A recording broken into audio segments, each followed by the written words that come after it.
এ মা, এ মা, না না, তোমার মতো নিমক হারাম আল্লাহর জমিনে দ্বিতীয় কেউ নাই।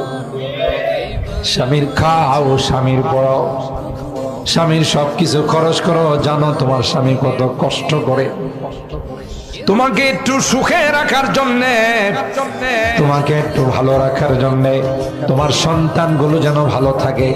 তাই সৌদি আরবের মতো রাষ্ট্রে দুপুরবেলা রৌদ্রে পড়ে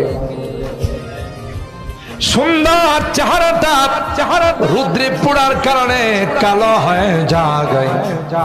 দেশে আসলে চিনা যায় না। এ ভাই, তুমি না কত সুন্দর ছিলা। স্ত্রীর একটু সুখে রাখার জন্য, বাল বাচ্চাগুলোকে একটু সুখে রাখার জন্য নিজের জীবনের দিকে তাকাই না।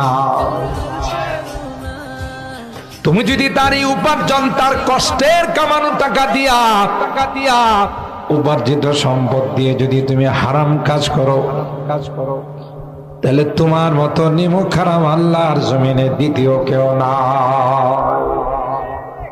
তোমারে শাসন করার কথা আছে। ওয়াল্লাতি তাখাফুনা নুশুজাহুন্না ফাইযুহুন্না ওয়াহজুরুহুন্না ফিল মাদাজি। কোরআনে আল্লাহ বলেন, এই জাতীয় যদি নষ্ট হয়, বুঝেন না, যার এক বেড়ায় হয় না।